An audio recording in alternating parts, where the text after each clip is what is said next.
മലയാള സിനിമയെക്കുറിച്ചുള്ള ഇന്നത്തെ നമ്മുടെ ഈ ഒരു ചർച്ചയിലേക്ക് സ്വാഗതം. നമ്മളൊക്കെ എപ്പോഴും കേൾക്കുന്ന ഒരു കാര്യമുണ്ട്. മോളിവുഡ് ഒരു എഴുത്തുകാരുടെ ഇൻഡസ്ട്രിയാണ്. ഇവിടെ കഥയാണ് കിങ് എന്നൊക്കെ. ആ പൃഥ്വിരാജിനെ പോലുള്ളവരൊക്കെ അത് പറയാറുണ്ട്. റൈറ്റേഴ്സാണ് ഇവിടുത്തെ പവർ ഹൗസ് എന്നൊക്കെ. അതെ.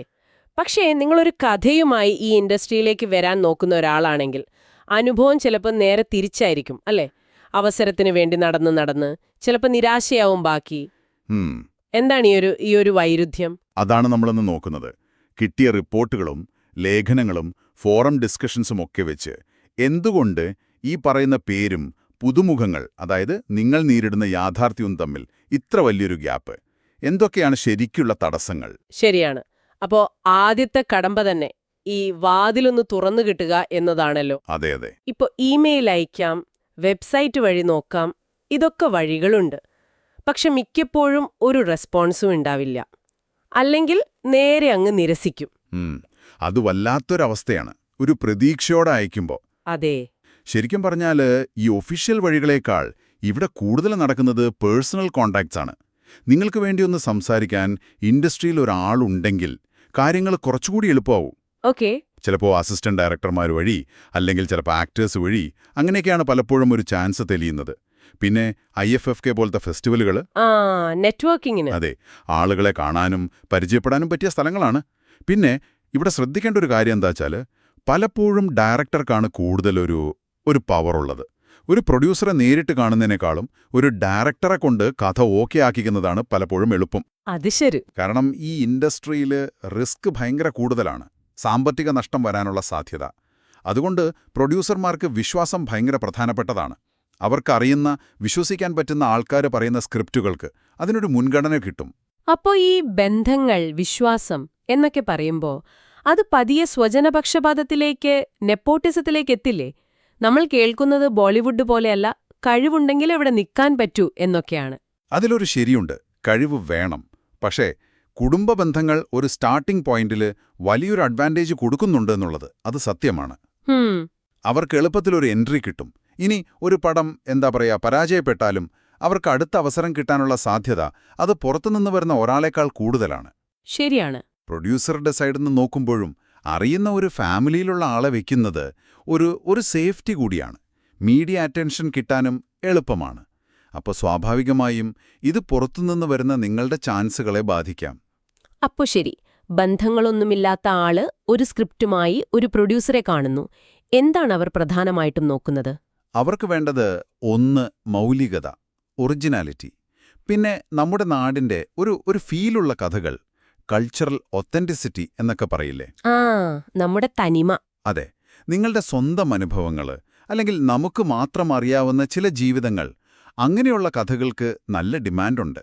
വെറും കെട്ടുറപ്പുള്ള പ്ലോട്ട് മാത്രം പോരാ, നല്ല ആഴമുള്ള കഥാപാത്രങ്ങൾ, നമുക്ക് കണക്ട് ചെയ്യാൻ പറ്റുന്ന ഇമോഷൻസ്, ഇതിനൊക്കെയാണ് കൂടുതൽ പ്രാധാന്യം. ഓക്കേ. പക്ഷേ ഈ ക്രിയേറ്റിവിറ്റി മാത്രം പോരല്ലോ, പ്രാക്ടിക്കാലിറ്റി നോക്കണം. നിങ്ങളൊരു പുതുമുഖമാണെങ്കിൽ വലിയ ബഡ്ജറ്റ് വേണ്ടിവരുന്നൊരു സ്ക്രിപ്റ്റ്, അല്ലെങ്കിൽ വിദേശത്തൊക്കെ ഷൂട്ട് ചെയ്യേണ്ട കഥ, വലിയ സ്റ്റാർ കാസ്റ്റ്, ഇതൊക്കെയായിട്ട് ചെന്നാല് നടക്കാൻ ചിലപ്പോൾ പാടായിരിക്കും. അത് ശരിയാണ്. പിന്നെ സിനിമ തിയേറ്ററിനാണോ അതോ OTTക്ക് വേണ്ടിയാണോ, അതുമാദ്യമേ ഒരു ധാരണ വേണം. ഇതൊക്കെ കാരണം പുതിയ ആളുകൾക്ക് പലപ്പോഴും ചെറിയ ബഡ്ജറ്റിൽ ചെയ്യാൻ പറ്റുന്ന, കഥാപാത്രങ്ങൾക്ക് പ്രാധാന്യമുള്ള ഡ്രാമകളോ അല്ലെങ്കിൽ ത്രില്ലറുകളോ ഒക്കെ ചെയ്യാനുള്ള അവസരമാണ് കൂടുതൽ കിട്ടുക.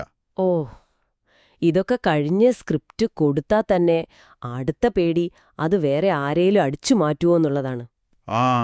ഈയിടെ മലയാളി ഫ്രം ഇന്ത്യ, പിന്നെ നേര്, തുടരും, ഇതിനൊക്കെതിരെ ഈ കോപ്പിയുടെ ആരോപണം വന്നത് നമ്മൾ കണ്ടതാണല്ലോ. അതെ അതെ, അതൊരു വലിയ പ്രശ്നം തന്നെയാണ്. പ്രത്യേകിച്ച് പുതിയൊരാൾക്ക് ഇത് ഭയങ്കര പേടിയുണ്ടാക്കുന്ന ഒന്നല്ലേ? തീർച്ചയായും. ഈ മോഷണത്തിന് ഇരയാവുന്നത് മിക്കവാറും പുതുമുഖങ്ങൾ തന്നെ ആയിരിക്കും. കാരണം നിങ്ങൾക്ക് അവസരം കിട്ടാൻ കഥ പറയണമല്ലോ. പക്ഷെ പറയുമ്പോൾ, പ്രത്യേകിച്ച് ഒഫീഷ്യൽ അല്ലാതെ വെറുതെ വാക്കാൽ പറയുമ്പോൾ, നാളെ അത് വേറൊരാൾ ഉപയോഗിച്ചാൽ നിങ്ങൾക്ക് തെളിയിക്കാൻ പറ്റിയെന്ന് വരില്ല, ഒരു റെക്കോർഡും ഉണ്ടാവില്ലല്ലോ. ശരിയാണ്. നിയമപരമായി ഇത് തെളിയിക്കുക എന്നുള്ളത് ഭയങ്കര ബുദ്ധിമുട്ടുള്ള കാര്യമാണ്. KFPA, FEFCA പോലുള്ള സംഘടനകളൊക്കെ ചിലപ്പോൾ മധ്യസ്ഥതയ്ക്ക് വരും. പക്ഷേ അവരുടെയൊക്കെ നിഷ്പക്ഷത പലപ്പോഴും ചോദ്യം ചെയ്യപ്പെട്ടിട്ടുണ്ട്. പല ഒത്തുതീർപ്പുകളിലും നിങ്ങൾക്ക് എഴുത്തുകാരന് ഒരു ക്രെഡിറ്റ് പോലും കിട്ടാതെ പോകുന്ന അവസ്ഥയുണ്ടാകാം. ഹോ, ഇതിനെല്ലാത്തിനും പുറമെ ഇൻഡസ്ട്രിയുടെ ഇപ്പോഴത്തെ ഒരു സാമ്പത്തിക അവസ്ഥയും നോക്കണമല്ലോ. തീർച്ചയായും. മലയാള സിനിമ ഭയങ്കര നഷ്ടത്തിലാണ് ഓടുന്നതെന്നാണല്ലോ കേൾക്കുന്നത്. കഴിഞ്ഞ ഫെബ്രുവരിയിൽ മാത്രം 53 കോടിയുടെ നഷ്ടം. 2024 മൊത്തം ഏതാണ്ട് 700 കോടിയുടെ നഷ്ടം വരുമെന്നൊക്കെയാണ് കണക്ക്. അത് ഭീകരമായ ഒരവസ്ഥയാണ്. ഈയൊരു നഷ്ടസാധ്യത അത് സ്വാഭാവികമായും പ്രൊഡ്യൂസർമാരെ പുതിയ എഴുത്തുകാരിൽ പൈസ മുടക്കുന്നതിൽ നിന്ന് ഒന്ന് പിന്നോട്ട് വലിക്കും. റിസ്ക് എടുക്കാൻ മടിക്കും. അതെ, അവർക്ക് പരീക്ഷണം നടത്താനുള്ള ഒരു ധൈര്യം കുറയും. പിന്നെ പ്രതിഫലത്തിന്റെ കാര്യത്തിലും ഈ വ്യത്യാസം അത് ഭയങ്കരമാണ്. നിങ്ങളൊരു തുടക്കക്കാരിയാണെങ്കിൽ ഒരു 50,000 തൊട്ട് ഒരു 5 ലക്ഷം വരെ കിട്ടിയേക്കാം. ഓക്കെ. പക്ഷെ നല്ല പേരുള്ള എസ്റ്റാബ്ലിഷ്ഡായ എഴുത്തുകാർക്ക് 50 ലക്ഷം മുതൽ 1 കോടിക്ക് മുകളിലൊക്കെ കിട്ടുന്നുണ്ട്. അത്രയും വ്യത്യാസമുണ്ട്.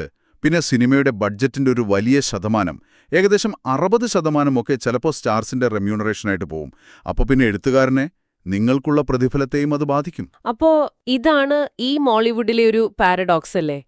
നമ്മൾ ഒരു വശത്ത് എഴുത്തുകാരെ ഭയങ്കരമായി ആഘോഷിക്കുന്നു, കഥയാണ് താരം എന്നൊക്കെ പറയുന്നു.